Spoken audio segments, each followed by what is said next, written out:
Hello and welcome to Street Beat Pittsburgh. I'm Diane Richard, Public Information Officer and spokesperson for the Pittsburgh Bureau of Police and your host. With the prices of gas taking consumers on a roller coaster ride, many of our motorists have taken to alternative means of transportation, bicycling. Today on Street Beat Pittsburgh, we're going to explore a topic that we have visited a couple of years ago, but I feel it needs to be repeated. As the weather begins to break, more and more bicyclists will be hitting the trails, the parks, and the streets. Pittsburgh has designated bike lanes for your cycling safety. However, oftentimes we find that not everyone wants to share the road. Over the past several months, and clearly over the past year, we have incurred numerous bike accidents and sadly, several fatalities. In an effort to educate the public and help curtail many of these tragic incidents, it is our goal to bring appropriate awareness to motorists and cyclists alike. Through research of nationally accepted standards, as well as review of the guidelines of other cities that have implemented successful bicycle facility programs, the City of Pittsburgh has also developed guidelines to aid in the planning and development of bicycle facilities within the city. But there's also a safety component to this equation. The Pittsburgh Bureau of Police mountain bike patrol officers can provide a wealth of bike safety information and are very knowledgeable of bike safety laws and enforcement. Our bike officers are on the streets daily, safeguarding the citizens and visitors of our city.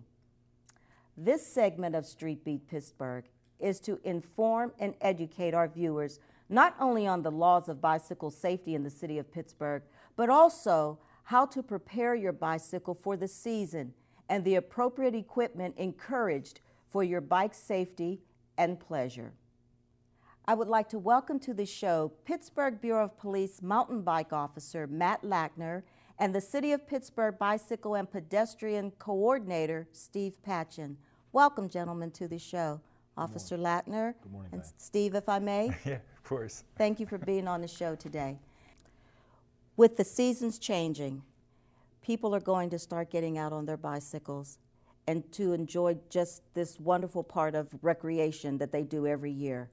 But in the past, we have had some accidents occur. And I just want to take this time and this opportunity to educate our public, and I have two experts here on this subject. I want us to educate the public on what is needed to be able to enjoy this type of recreation in a very safe manner. So I'd like to start asking some questions about just bike safety and what our people who want to ride bicycles, what they should do. And also our motorists, not just those who are cycling, but I want to talk about some of the motorist aspects of it as well. So Officer Lackner, are there any new laws regarding cycling safety? Diane, there is. There's a law that was passed just within the past year. It's called the 4-foot passing law. And what that says is it makes a provision where when a motorist is passing a bicyclist, the motorist will be passing the bicyclist on the left, they have to allow a 4-foot gap between the right side of their car and the cyclist. That's in order to give them enough room, give the cyclist enough room to operate on the road safely. Okay, but then I have a question to that. A lot of streets in the city of Pittsburgh are small. That's right. How, and there's barely room for two cars to pass one another, how do you allow for a 4-foot gap when there's hardly room for vehicles to pass one another? What do you do in a case like that? If there's not room to safely pass, the motorists should wait for that opportunity. They should stay behind the cyclist until there's enough room to the left, even if that requires them to cross the center line slightly to give that 4-foot gap. They should stay behind the cyclist until it's safe to pass with that 4-foot gap. Interesting. Okay, that's very important to stay behind the cyclist, because many times I see cyclists coming down the right-hand side, and you see the motorists there too, and you also see parked cars, and they're like sandwiched in between these cars, and it just makes for a very dangerous situation. Right. What's the most important thing that cyclists need to remember before riding on city streets? The most important thing is safety. It's not getting from point A to point B as fast as you can. It's getting from point A to point B as safe as you can. So every street user has the same impatient urge to get to where we need to go as soon as we can. So it's recognizing that, instead of being impatient, exhibit some patience, let someone cross the street in front of you.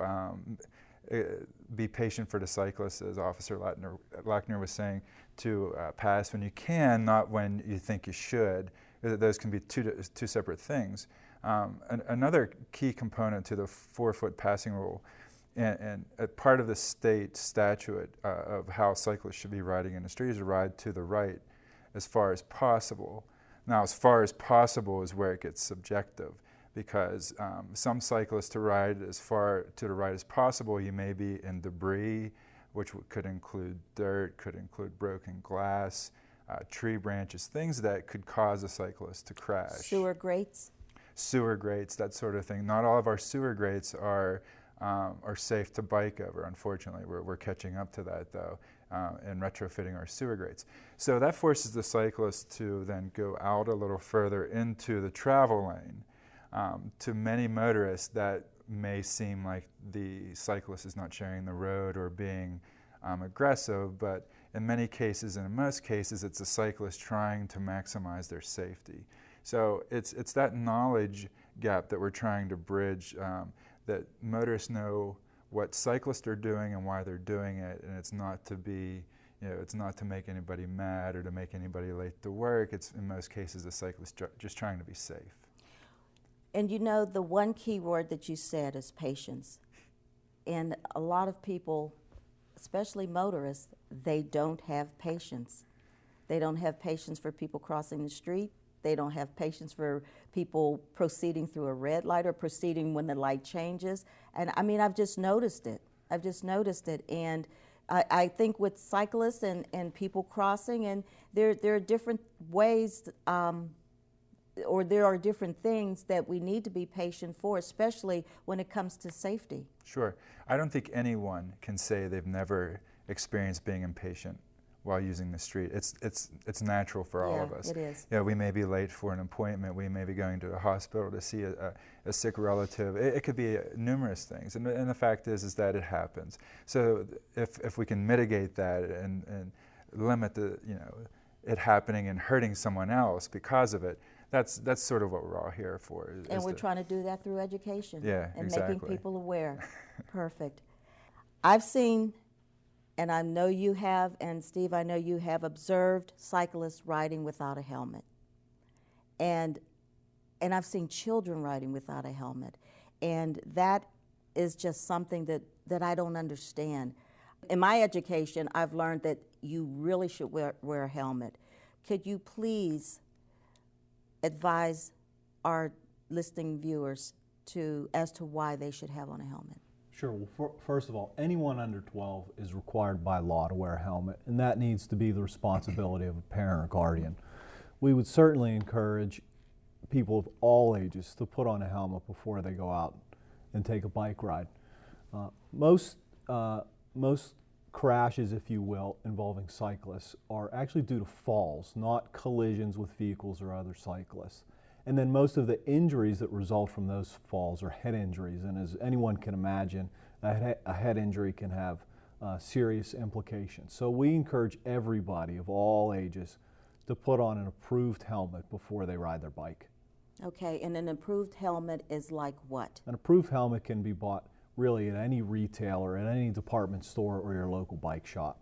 And should that be fitted? Should someone at the bike shop fit it? Or how will people know which helmet is appropriate for their particular need? If you're unfamiliar with how to fit a helmet, I would encourage you to go to your local bike shop, and the bike technicians there can help you fit it. Okay, perfect. Great information. Oftentimes, I see people riding bicycles that are not made for two, or tandem bicycles. I will see someone riding a bicycle and have someone on the handlebars, or they're pedaling and someone sitting on the seat. And I think that that's very dangerous. Or they're carrying packages and not have it in approved saddlebags or some type of basket fitted on the bike appropriately. How dangerous is that? When you're operating a bicycle, your bicycle has to be able to stop from a certain speed and a certain distance, and that's one key thing to the weight limit that you may be carrying. We definitely encourage cyclists to run errands, to go get groceries, and that sort of thing. And there are attachments to bicycles, carrying bags, panniers, that sort of thing. And I definitely recommend that a cyclist then operate their bicycle in a way that doesn't decrease the safety of other road users. You don't see, I don't see cyclists carrying bags and holding handlebars as much as I used to. I think that's because cyclists are, more people know about panniers and cargo bikes, that sort of thing. So I think the education is increasing the safety, and we're seeing more and more people knowing how to run errands such as groceries and that sort of thing, and getting back home safely. Again, awareness. Awareness. Just educating the public to know what is good safety for them in their cycling. Officer Lackner, are bicycles allowed on the freeway?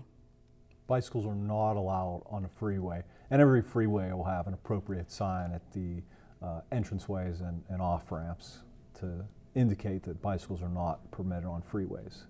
Why is this dangerous? Because I have seen the state police pull people over who are cycling. Or are there approved times from the Department of Transportation that cyclists are allowed on a freeway? Like, for instance, if they're doing a bike run or a bike marathon type thing, is that something that's permitted? Well, the freeway would have to be closed to motor vehicle traffic. Okay. So motorists don't expect, number one, don't expect to see bicyclists on the freeway. So that would be, that would cause alarm to the motorists. They're simply not designed for bicycles. For that. Okay. Right. Perfect. Thank you. Is riding at night dangerous? Riding at night is inherently more dangerous simply due to the fact that there's reduced visibility, whereas the motorists aren't able to see bicyclists as well, and vice versa. And then the bicyclist doesn't have as clear a view of their path. Obstacles in the roadway there may be not as aware of. So there are certain things we can do as cyclists to make ourselves more visible. The law states you have to have a white headlight where you can be seen from 500 feet. And then you also have to have a rear red reflector that enables a motorist to see you from 500 feet to the rear. However, we would highly recommend that you have a red blinking light on the rear of your bicycle to make you much more visible. The more visible you can make yourself, the safer you will be. And should you wear the vest with the fluorescent vest or something of that nature so that you can be seen as well? Absolutely. At the very least, light-colored clothing, but a reflective vest would be even better. Okay, excellent. That's very key. I've seen bicycles, cyclists, I should say, with like a strobe type of a light. That's permissible? That is permitted and recommended because it clearly identifies you as a cyclist. Okay. If that light is blinking, other users of the roadway are going to recognize that you're not a motorist but a bicyclist if they see the blinking light. Should a bicycle be equipped with some type of an audible sound so that people know when you're coming? Because I know that when I'm walking or jogging on the bike paths, someone will say behind you or to the right or to the left or however they're coming down. Should there be an audible sound instead of just a person's voice, or does that suffice as well?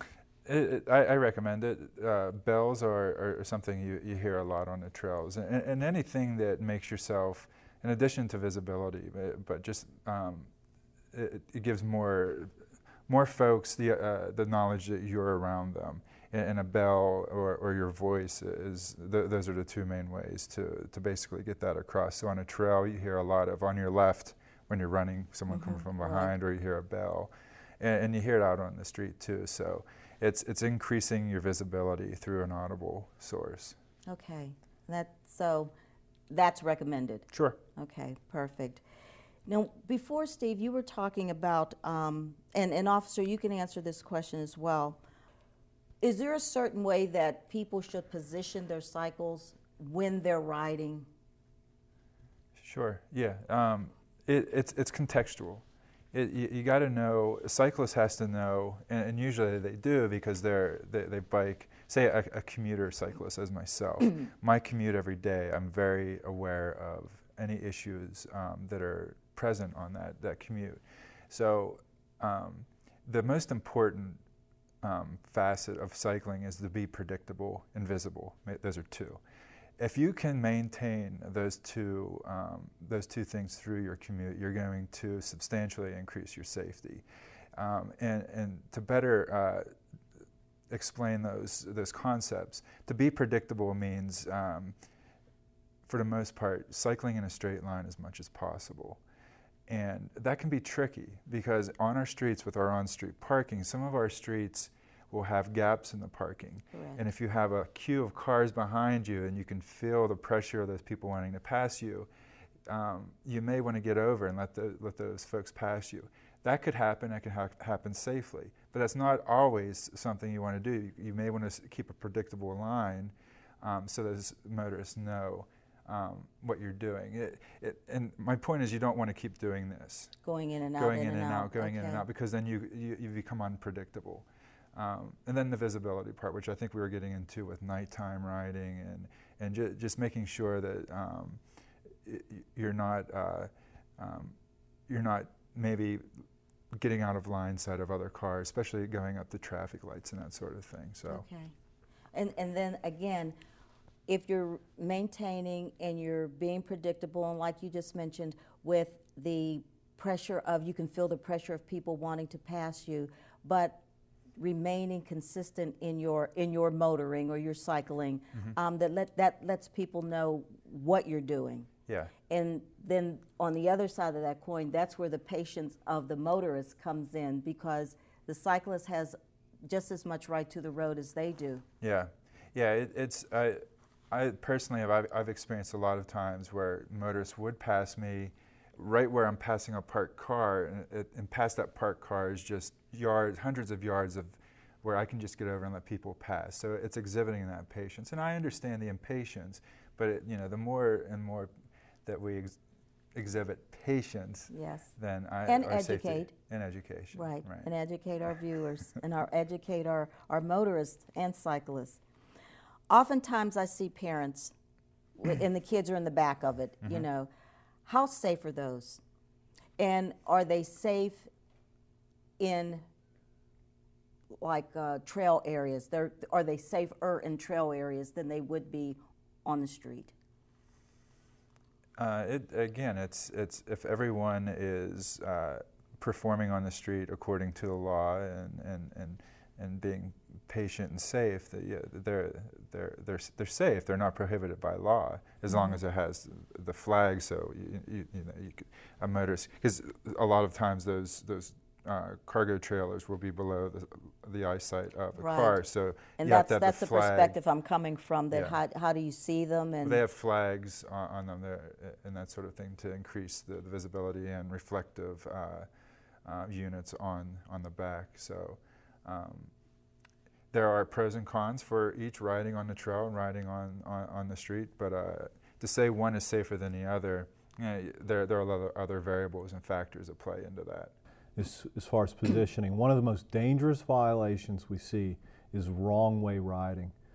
Cyclists have to ride with the flow of traffic on the right-hand side of the road, not against traffic on the left-hand side of the road. It was conventional wisdom that by riding on the left-hand side, you would be more visible to oncoming traffic. Well, that is extremely dangerous because motorists do not expect you to be there. So always ride on the right side with the flow of traffic. Okay, excellent. That's a great safety tip. Excellent safety tip. What's the most conducive way of getting around our city? Conducive? Yeah, as far as cycling, because we have hills, we have valleys, we have, tiny streets, we have big streets, we have bike lanes, we have streets that don't have bike lanes. how is the best way to do that?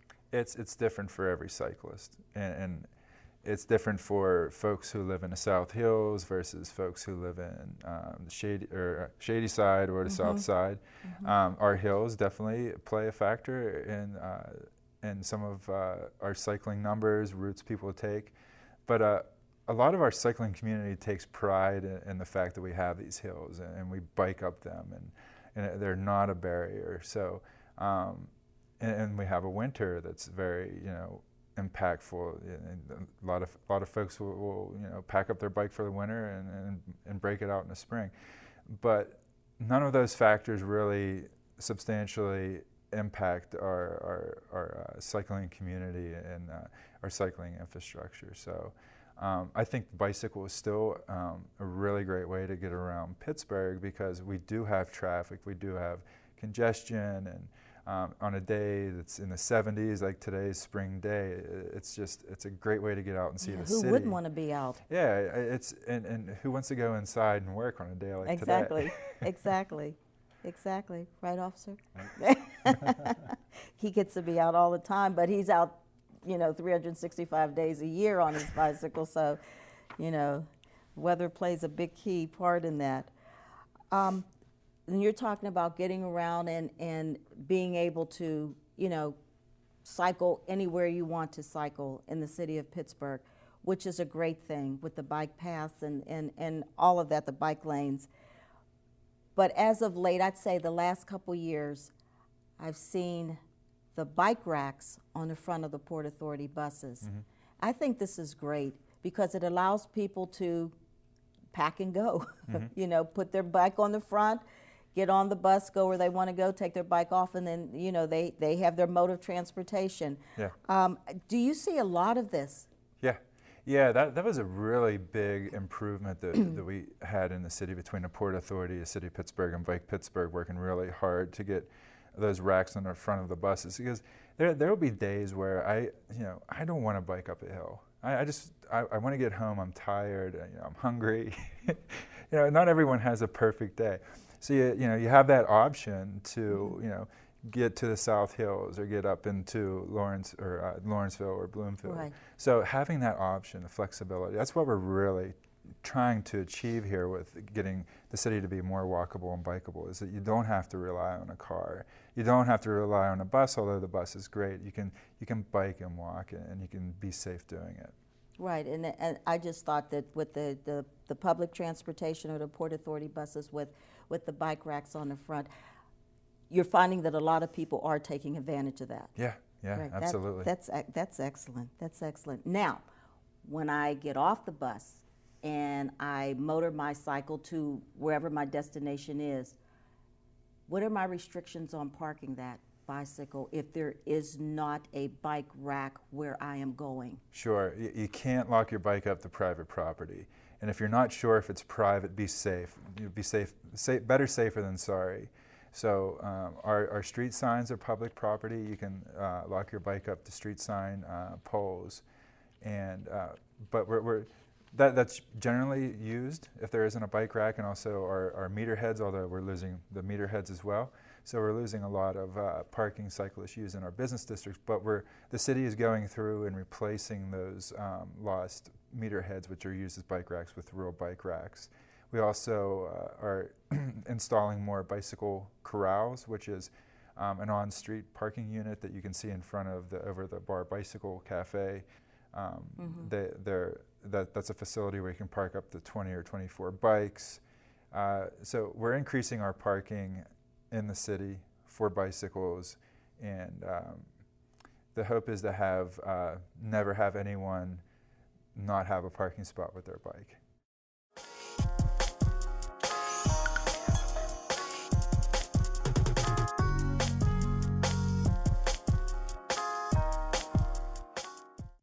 When I was in Amsterdam and I came out of the train station, there, right beside the train station, is a parking garage. And I'm talking like a 4 or 5 story parking garage for bicycles. Yeah. And it was loaded with bicycles. I mean, thousands of bicycles. and that's how they get around. I Yeah. mean, they have a few cars, and they have, you know, public transportation, and they have the canals, of course, that the boats are on. But I have never seen so many bicycles in all my life. I mean, it was like we would park cars in a parking deck. They parked bicycles in a parking deck, and that was just so strange to me until I understood the culture of how the people got around in, you know, in Amsterdam, and I just thought it was wonderful. Yeah, it's not a form of recreation. It's not. It's very rarely seen as sport. It's a way of transportation. It's a way folks get around. Exactly. And that's what every city who's trying to be bicycle friendly uses as the shining example, is to get where Amsterdam is right now. I thought it was wonderful. So I went and rented a bike, and I just tooled around you know, the city, because it was just wonderful. Yeah. And the cyclists have the right of way. You think the vehicles do? The cyclists have the right of way. There are so many of them. There's so many of them. Exactly. Officer, can I get a citation for riding my bicycle, possibly in a reckless manner, or parking it where it shouldn't be parked, or can you educate us on that? You can. Remember, the law states that cyclists have all the rights and are bound by all the responsibilities, just as a motor vehicle is. So while you can receive a citation for breaking the law, use a stop sign, for example, you can receive the same citation for running a stop sign as you were if you were driving a car. We usually employ the traffic citation when there's really aggravating circumstances where the cyclist really has no regard for safety for himself or others. We would maybe issue a citation. Okay. Otherwise, we may stop them and do an educational stop where we just say, hey, look, the law does apply to you as a cyclist. You just need to be more careful in the future. Okay, perfect. So I'm sure everyone in our viewing audience heard that yes, you can get a citation if you're being reckless with your cycling. Steve, let's talk about some concepts that a motorist should keep in mind when driving in the city. And I know we may have said bits and pieces of this before, but I just want to go over it again, because I just want to reiterate some of these key points, because it's very important. Speed limit. Yeah, the speed limit, we're driving in a city, so there are going to be a lot more opportunities or chances of conflict with other motorists, with pedestrians and cyclists. So making sure you know your speed limit on your commute. Check to see what your speed limit is. Most of city streets are 25 miles an hour. Most of our main streets in the city are 35. And that's the speed limit in the city outside of the parkway and the major highways going in and out of the city. Those are faster speeds. So knowing your speed, knowing and adhering to that speed is very important. Crashes with pedestrians, if a pedestrian is hit by a motorist doing 20 miles per hour, they have a 5% chance of suffering a fatal injury. If they're hit by a motorist doing 30 miles an hour, they have a 40% chance of suffering a fatal injury. So it goes 10 miles per hour difference goes from 5% to 40%. And as you go faster, which we do see in a city up to 50 miles per hour, the fatality rates of getting hit by someone traveling at speed skyrocket. So it's very important. There are a lot of children in our city, a lot of elderly. Right. It's very important because especially children, they don't really understand the concepts of our laws. They see a street, and their parents tell them not to run in the street, but they're children. So us as adults and motorists, it's very important that we adhere to those speed limit rules. So, you know, if the unfortunate possibility of a crash, that the injuries are minimal, if none. So, Okay. speed limits. All right. So again, make safety, not speed, a priority. Safety is priority. Safety and speed limit is a very key ingredient to that, as well as distracted driving. But right. I believe that if we can take care of the speeding within the city. That my personal opinion. That I'm not basing that on any legalese, but that we can make the streets safer. Make them safer, absolutely. Officer, when riding on the street, cyclists, you just said, cyclists must adhere to the vehicle law. If I'm to do that, like my car has a turn signal, if I'm on a bicycle, I have to have some kind of way of alerting someone that I'm turning, or whatever maneuver I'm going to make. How do we do that? Right, you can use arm signals. So Okay. if you're preparing to make a left-hand turn, you would simply extend your left hand out to the side. If you're preparing to make a right turn, you can simply extend your right hand out to the side. You can also, when making a right-hand turn, you can use your left arm and just put your hand up near your head. That would also indicate a right-hand turn. But I think using the right arm clearly indicates I'm about to make a right-hand turn. Just straight out to the side, just perpendicular to your body would be a right-hand turn. Same thing on the left, and this would also be a right-hand turn. When you bend your elbow 90 degrees, that would indicate a right-hand turn. Okay, excellent. Another, just to add to that, Sure. we definitely recommend, obviously cyclists do that whenever they can, but sometimes since you're using your hands to steer and to balance yourself, make sure when you're making those movements that you're under full control and you're not going down a steep hill, because as they're also you're using your hands to brake as well. So make sure you're doing it in a safe way and maximize your safety. Okay. How many bike lanes are there in the city of Pittsburgh? How many bike lanes, and how many bike paths do we have, like the jogging paths, Sure. or areas where people can recreate on their bicycles? We have approximately 20 miles of riverfront trails, and we have approximately 50 miles of on-street pavement markings. Most of those pavement markings are shared lane markings, which consist of the bicycle symbol with the arrows or chevron, and then the other facilities are the bike lanes. The shared lane markings indicate that cyclists and motorists are to share that travel lane. The bike lanes are for bicyclists only. Cars are not permitted to park in them or not permitted to drive in them. So that's for a motorist to know. The Shero tells me as a driver that I should expect to see a lot of cyclists on the street, and that they most likely will be in my line of travel, so to slow down and to use caution. And the bike lanes are just a separate delineator from the motorized travel lane. So. Right.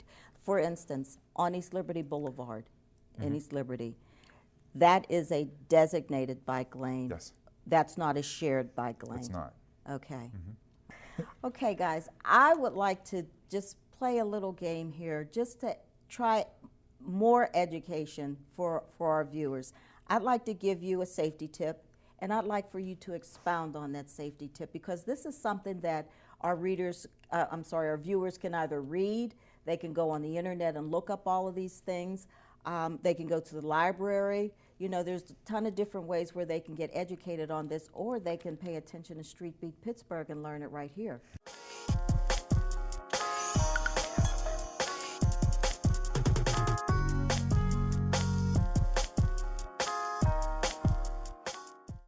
So, Officer Lackner, make it a habit before taking your bicycle on the road. Safety checks. Yeah, make sure it's in good working order. The two top things are going to be make sure your tires are inflated properly. If you don't know what the proper pressure is, it's printed right on the sidewall of the tire. And then the second thing, what's probably more important, is make sure your brakes are in good working order. Make sure you're familiar with how the braking system on your bike works. Make sure it's in good working order. And then make sure everything else is nice and tight. If you're carrying anything, make sure it's secured properly to your bicycle. Make sure everything is adjusted properly. If you're not sure how to adjust certain parts of your bike, take it to the bike shop.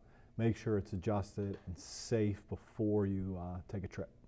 And speaking of making sure things are adjusted, how do I know what type of bicycle is good for me? Start with the internet. Start with the internet, do a little reading, and then go to your bike shop. Anyone who works at your local bike shop can recommend. They're going to ask you a few questions on the type of riding you do, and then they're going to recommend an appropriate bicycle for the type of riding and to fit your budget.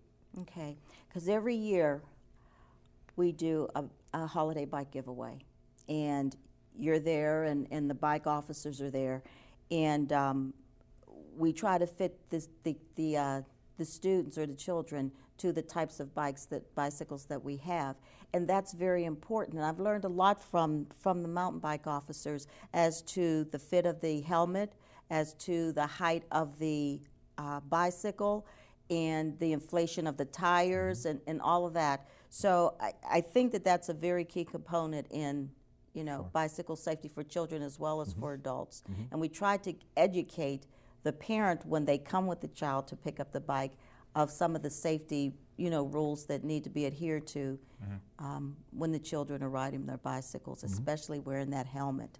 Right. It's very important. Speaking of that, protect your head, wear a helmet. Is that the safety tip for me? Yes. I personally never ride a bicycle without a helmet. I feel naked without one on. It's as Officer Lackner was saying before, it's a great way to minimize injury for crashes that a lot of people don't really think of when they think of a bicycle crash, where it's maybe a single bicycle crash falling at whatever speed. It minimizes injury that could have been a lot worse, or not at all. So it's a very important safety It can save feature. your life. It can save your life. It can save your memory.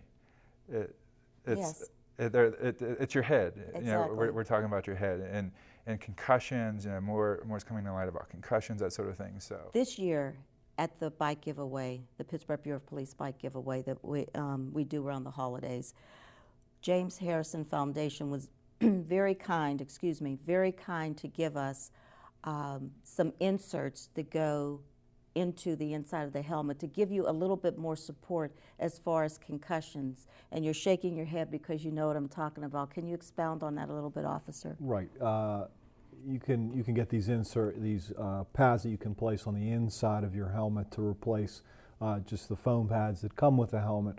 What they do is they reduce the shock even more if you were to hit your head. They reduce the vibration and the impact. So anything you can do to increase the protection to your head is going to help. Diane, I also have another item about helmets. The helmets have a shelf life. Once you buy a helmet, make sure you keep up to date on how long you've had the helmet, and any time you drop a helmet, that could decrease how well that helmet performs. Really? I So, didn't realize yeah, that. the structure of the helmet could be compromised just from dropping it a couple of times. So it's not you buy one helmet for the rest of your life. Okay. Depending on how much the helmet is used, as far as absorbing impact, you'll want to keep up to date and get a new helmet if you need one. Again, you can go to any of our bicycle stores and talk to a sales representative about that. And are they made out of different types of materials? Not quite sure. I assume they're pretty similar materials. similar, okay. But the material does degrade over time. So. Okay, that's interesting. If you have a crash and you do hit your head, replace the helmet. Just throw it away, get a new another helmet, one. because you may not be aware of the damage that was caused to that helmet. May no longer be effective. Okay, all right. See and be seen. Stay visible to motorists. Either. Right, you can never make yourself too visible. Wear light clothing as much as you can during both the day and night. Always have the proper lights and reflectors. And Steve said it earlier, I'll say it again, be predictable. Be in the right place where you need to be so motorists can see you. It's very important. Stay alert, listen, and look. Always stay in the moment. You don't want to daydream. So keeping alert of your surroundings, keeping your sensory, hearing, eyesight, everything. If you stay in the moment, you're looking around, keeping aware of any other street users, you're increasing your safety. And don't wear your iPods, right? highly recommend it. Yeah, that's highly recommended because you're saying be aware of your surroundings and your whole sensory. You need all of that to be dealing with all that traffic that's out there. Yeah, a lot of the issues around us we hear first. So we're on a street, you hear a motor, you hear a car. It gives you a better sense of awareness on the street to have your hearing in tune with the rest of your body. Always be aware of who and what is behind you. Look behind you every 3 to 5 seconds. That does two things. It not only makes you aware of any dangers or hazards that could be coming up behind you, but if you look behind you, the motorist is going to notice that. They're going to see that you're paying attention, so they know that you know that they're there. I would even recommend so far, especially when they get closer, is to make eye contact with the driver of the motor vehicle. That way, that's a silent form of communication. That they know you're there and you know they're there. And so that ties in with, remember, some drivers just don't see you. That's right. So if you can look in their eyes, that's a way to confirm that they see you. Right. Avoid riding at night. And we talked about this, and I'd like for you just to reiterate it again. Riding at night wearing visible clothing. Well, there are often times you have to ride at night. And I wouldn't say avoid riding at night, just when you do ride, that you do make sure that you're visible. For the state code that you have the white headlight up front. And as Officer Lackner said, highly recommend getting the blinking red or the red light on the back and the visible clothes. A lot of folks, biking from work in the evening or biking from school in the evening, it is what it is. So if you increase your visibility, that you're increasing your safety. Just keep in mind, whether we like it or not, more drivers are impaired at night also. Impaired, they're under the influence of something, and that's just a fact. So you're kind of on a bicycle, you're pretty low on the food chain. You have a 30 to 50 pound bike versus a 3,000 pound car. Exactly. So we as the police, we can't be everywhere all the time to enforce traffic laws, and especially DUI laws. So you're responsible for your own safety. Okay, thank you. Thank you. Be predictable. Don't surprise anyone else on the road. We've talked about that through this whole segment. That is very important. Very important. Right. Don't make abrupt lane changes. Always signal first and then make your move. Be predictable. And prevent bicycle theft. Lock your bike up. Sure, you made the investment, buy a good sturdy lock at your local bike shop, and Steve explained where you can keep them safe. And the types of locks that you should get. I know that there are many kinds of locks that you can get, but is there any type, and I'm not speaking manufacturer, but is there any type of lock that you think is a little bit better than the next type? I prefer the U-lock system, which is entirely steel or metal, and it locks the bike securely to a rack. I see some cable lock systems that if the cable is thick enough and the interior of the cable is a strong enough steel, can work relatively well. The fact is there's nothing that's 100% theft proof. So you have given us a wealth of information.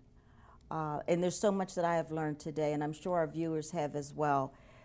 Cycling can be a lot of fun, but you need to do it in a safe manner. And how you've encouraged all of our listeners to just be educated to the fact of the laws, of what they need to wear when they're cycling, especially at night, the types of locks. They can have citations or get citations for not adhering to the law. And just a myriad of things that we've talked about today that are really important for their safety and for their comfort. I mean, it's a recreational type of, exercise, and we want people to be safe doing it, especially in the city of Pittsburgh and wherever they may go. So is there anything that we have forgotten today that we want to talk about? I think we covered most of it. I think we're improving as a bicycle-friendly city. Mayor Ravenstahl has been doing a lot of great work at helping facilitate improvements in infrastructure and programs. And we have the Move Pittsburgh project through the Department of City Planning, which is outlining our vision for bicycle and pedestrian improvements. So we've done a lot of great work so far that have some great results, and we're setting the stage for a lot of great work to occur in the future. Excellent, excellent. Officer? Be courteous, and that goes both ways. Motorists need to be courteous to cyclists and vice versa. Share the road. Remember, motorists, that the cyclists do have the full right to the road just as a motor vehicle, and they are subject to the same responsibilities. And then finally, just be safe. Wear a helmet and be predictable. Thank you. Thank you. Great advice. Thank you guys for being on the show today. I really appreciate it. Sure. And for educating our viewers on bicycle safety. Thanks for having us. Thanks, Don. Absolutely.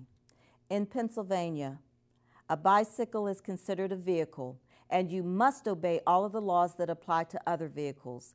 There is also a set of rules that apply specifically to bicycles. If you ride in violation of the traffic laws, you greatly increase your risk of a crash and will likely be found at fault in the event of an accident. When you are commuting on your bike, you are likely to share the road with cars. If you know the laws, safety rules, and have the right attitude, you can be a confident, streetwise cyclist. Remember, every bicyclist is responsible for his or her personal safety and welfare while maintaining alert and mindful of the conditions of the road or trails. Always remember to wear a helmet. PA law requires all cyclists under the age of 12 to wear an approved bicycle helmet. Obey traffic laws. Under Pennsylvania law, you are considered a vehicle when you ride a bike. Ride on the right side of the road. Obey stop signs and red lights, and never ride against the flow of traffic. Be predictable. Ride in a straight line with at least one hand on the handlebars. Always check to be sure your path is clear and change directions without swerving. Use hand signals to indicate when you are turning. Make yourself visible. Wear bright cycle clothing. Put reflectors on your wheels and on the front and rear of your bike. At night, use a headlight and an active red light and reflector on the rear of your bike. Maintain your bike. Carry a pump and a patch kit and a spare tube. And finally, take care of yourself. Carry plenty of drinking water and snacks for energy. Bring your cell phone or change to make a call in the case of an emergency. The city's bicycle pedestrian coordinator is responsible for projects that advance the mayor's bicycle pedestrian initiative. The initiatives outline both short and long-term goals to enhance the safety of the city's pedestrian, commuter, and recreation cyclists, as well as to serve as guidelines for the city to achieve a bicycle-friendly status. We encourage you to cycle Pittsburgh, but do it in a safe and enjoyable manner. As always, thank you for watching. Until next time on Street Beat Pittsburgh, enjoy your day.